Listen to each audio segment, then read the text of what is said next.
Imagine walking into Walmart and paying with Walmart Coin, or clicking checkout on Amazon and seeing Pay with Amazon Dollar. That future might be closer than you think.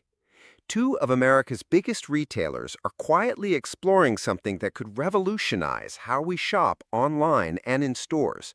Walmart and Amazon are considering launching their own digital dollars, stablecoins backed one-to-one by U.S. currency. This isn't about creating the next Bitcoin.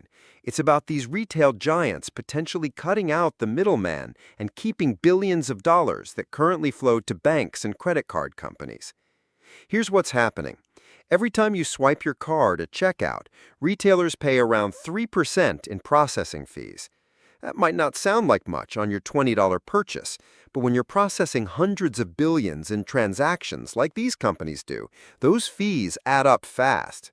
Amazon reported $638 billion in revenue last year. Walmart's global e-commerce sales topped $100 billion.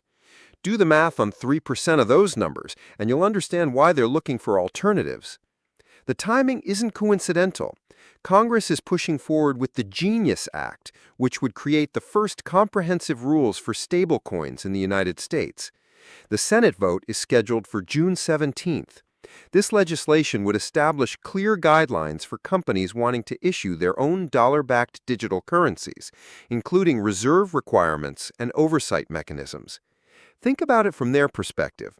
Right now, when you buy something, your payment goes through multiple intermediaries: your bank, the card network like Visa or MasterCard, the merchant's bank. Everyone takes a cut.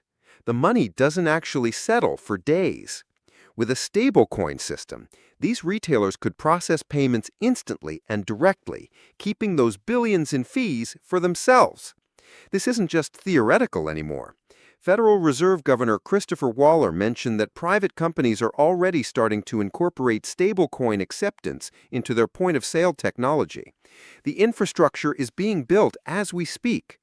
The movement extends beyond just Walmart and Amazon.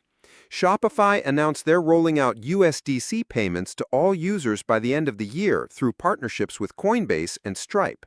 Major airlines and Expedia Group are reportedly exploring similar options. Even traditional banks like JP Morgan, Bank of America, and Wells Fargo have discussed launching joint stablecoin projects. What makes this particularly interesting is the political climate. The current administration has been pushing for crypto-friendly policies, with targets to establish stablecoin legislation by August. This regulatory clarity is what many companies have been waiting for before making their move. Let me paint a picture of how this could work. You load up your Walmart app and convert dollars from your bank account into Walmart stablecoins. When you shop, payments process instantly with minimal fees. Returns credit your account immediately. No waiting 3 to 5 business days. No mysterious pending charges. Everything happens in real time. For Amazon, imagine Prime members getting exclusive benefits for using Amazon stablecoin, instant cash back, special discounts, or priority shipping. They could create an entire ecosystem where staying within their payment system offers tangible advantages. Now, neither company has officially confirmed these plans. When asked, they've remained tight-lipped, but the sources familiar with the matter paint a clear picture of serious exploration happening behind closed doors. The implications go beyond just saving on fees. These companies could offer their stablecoins to suppliers and vendors, creating entire payment networks. Small businesses selling on Amazon Marketplace could receive payments instantly instead of waiting weeks. Walmart suppliers could streamline their cash flow. There's also the data aspect. When you control the payment system, you gain even more insight into customer behavior. These companies already know what you buy. With their own payment networks, they'd know exactly when and how you pay for it, creating opportunities for hyper-targeted offers and services. The stablecoin market has already grown to over $239 billion across 150 million wallet addresses. That's real adoption happening right now, not some distant future possibility. Critics might worry about giving these massive corporations even more control over our financial lives. What happens if their systems go down? What about privacy concerns? These are valid questions that regulation will need to address. But from a pure business perspective, the logic is compelling. Why pay billions to process payments when you could build your own system? Why wait days for settlements when blockchain technology enables instant transfers? Why let banks and card networks capture value from your customer relationships? The traditional financial players won't go down without a fight.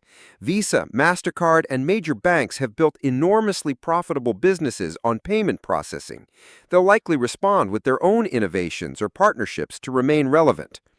For consumers, competition usually means better services and lower costs.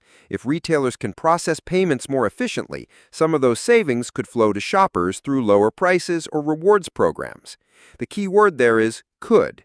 There's no guarantee companies will pass on the savings. What's clear is that the payment landscape is shifting. The technology exists, the regulatory framework has taken shape, major players are making moves. The question isn't if corporate stablecoins will become mainstream, but when and how. This transformation won't happen overnight. Building payment infrastructure takes time. Gaining consumer trust takes even longer. People need to feel confident that their Walmart coins or Amazon dollars are as safe and reliable as traditional payment methods. But if successful, we could see a fundamental restructuring of retail payments.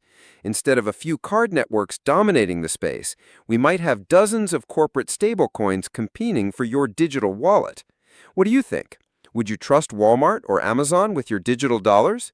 The next few months will be crucial as the Genius Act moves through Congress and these companies finalize their strategies.